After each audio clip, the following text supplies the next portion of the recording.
may 6 na hook dito. So kapag umihigop sila sa ilalim, mahigop nila itong fishing hook. So itong setup na to may swivel dito sa baba. So i-clip lang natin siya dito. Ayan. So ganyan na yung itsura niya mga master. Itong 6 na hook na to, na fishing hook, ibaon ngayon natin ito dito sa feeds na binilog natin.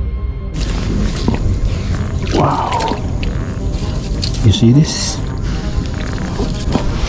Yeah. Wow.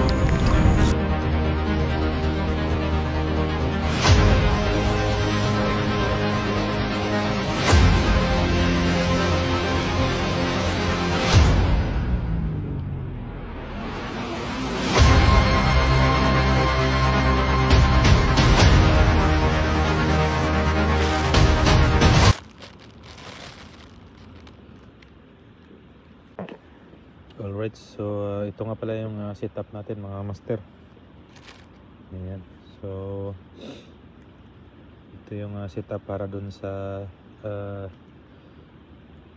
silver carp. Ayan. Ito yung setup natin.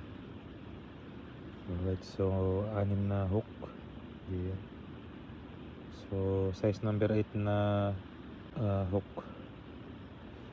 Tapos 6 na piraso. So ayan. So ipapakita ko sa inyo mga master kung paano natin lagyan ng pamain itong setup na ito para sa karpa. Ayan. So bend lang natin itong wire. Alright. Tapos buka lang natin ito. Ayan. So dapat magkakahiwalay itong hook. Kasi kapag kumakain yung mga karpa, pahigop. So hinihigop nila yung mga feeds kagaya nito. So kapag nalulusaw ito sa tubig, tapos kagaya niya nalalaglag, hinihigop nila. Kaya may 6 na hook dito. So kapag umihigop sila sa ilalim, may posibilidad na mahigop nila itong fishing hook. Alright. So ikalit lang natin. So ayan yung itsura niyan mga master.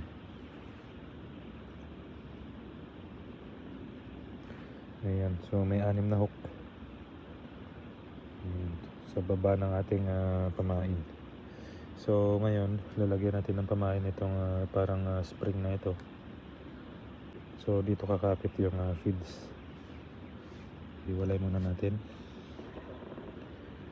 Tapos magbibilog lang tayo. Yan, ganyan. Dapat malaki dapat.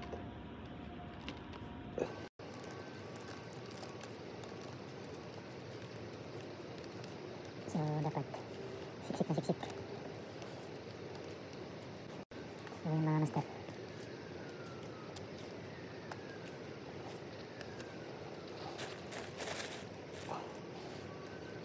Dapat malaki yung pamain natin. Alright.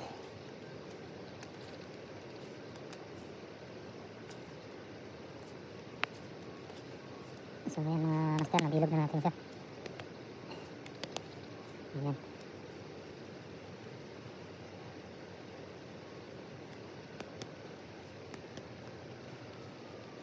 So bilog na siya.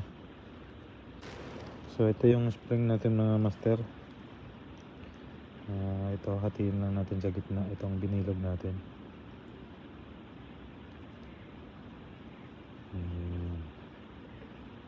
Ayan, hatiin na natin. Tsaka natin ngayon babaon itong spring sa loob. Ayan. Tapos lagyan natin ulit siya ng palaman. Itong spring na to sa loob, dapat masiksikan nito ng feeds. So ayan.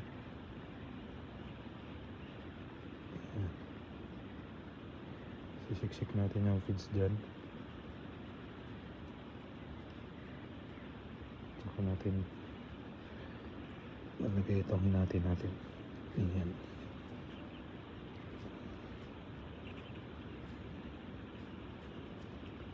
So ayan na mga master. Dapat bilog na bilog para maganda yung hagis natin, saka hindi maghihiwalay. Dapat sulit na sulit para pag ginagis natin dun sa malayo, buo pa rin siya.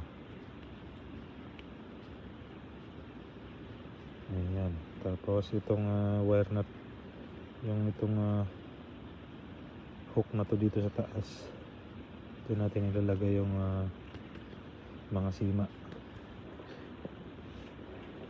Ayan, napansin nyo yan mga master. So itong setup na to may swivel dito sa baba, so i-clip lang natin siya dito. Ayan, so nag-clip na natin.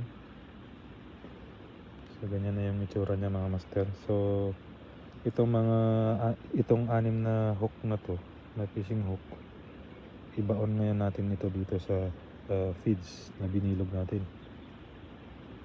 Ayan. Ganito yung pagbaon mga master, para pag ginagis natin hindi magbuhol-buhol. So malalaglag lang to kapag nasa tubig na, kasi malulusaw sa tubig itong ating feeds. Ayan.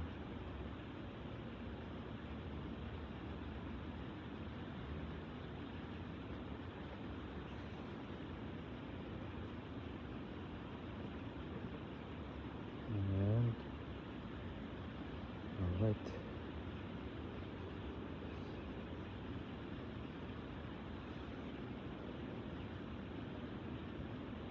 Kusa lang itong malalaglag sa tubig.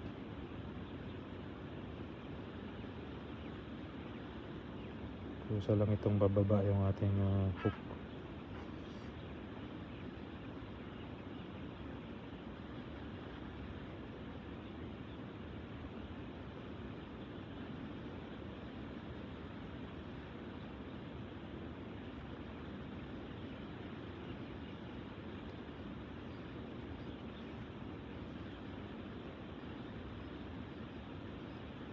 Dapat hindi siya magkakabuhol.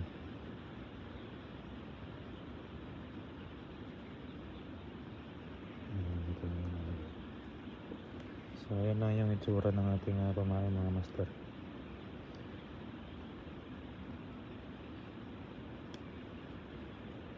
Ayan. So nandyan na yung mga hook, nakabaon na sila. Ayan.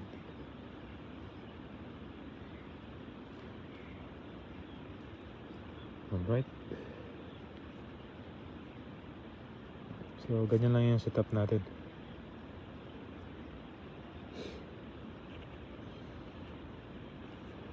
Alright. Ayan. Ayan yung setup natin mga master. So unang cast natin.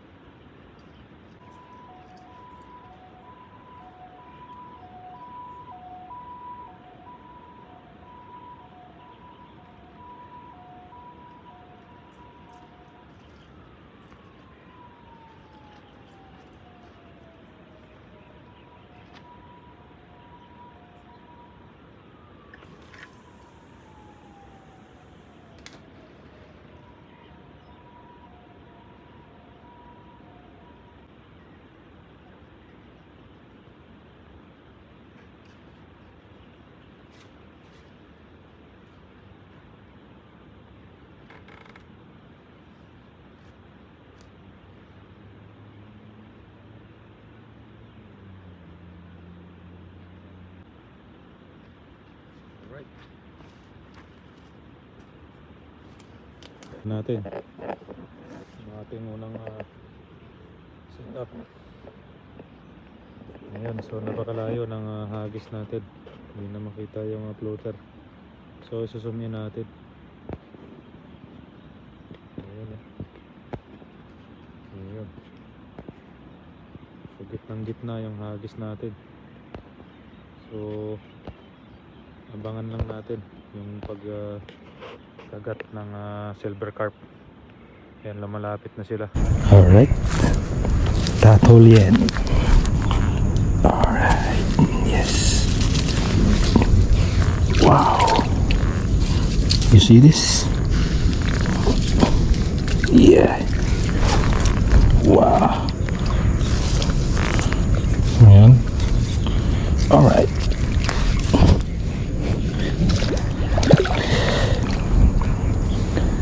Umulit na agad sa'yo.